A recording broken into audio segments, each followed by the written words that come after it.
kuki wumva ko abagabo bose basambana nakubwiye ko njyewe ikintu niboneye ku maso yanjye nicyo nemeza njye sinkunda umuntu uza kumbwira amagambo ngo uriya namubonye aha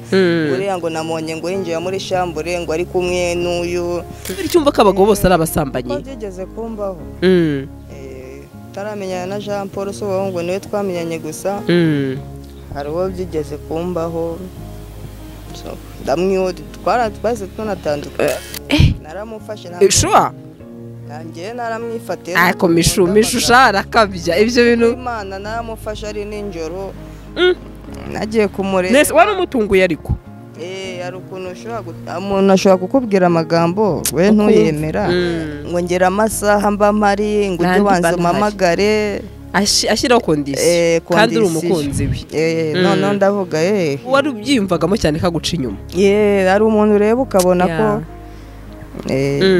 byarangiye mufashe n'umukobwa umukobwa nawe yari yasize umugore ni umugore w'abana babiri kandi yari yasize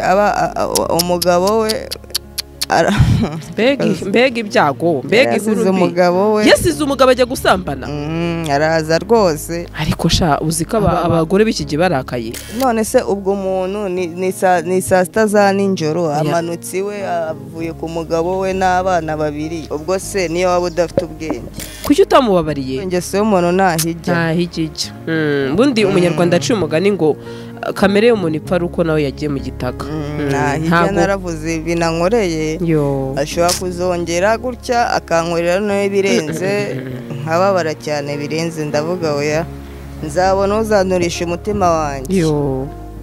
disi byarakubabaje ibyo gusa bigatuma mutandukana hari umuntu utakihanga iganya idasangirwa mishu gusa nyine ikiruta byose abantu bakundane bareke navuga kwanduzanya niba ugiye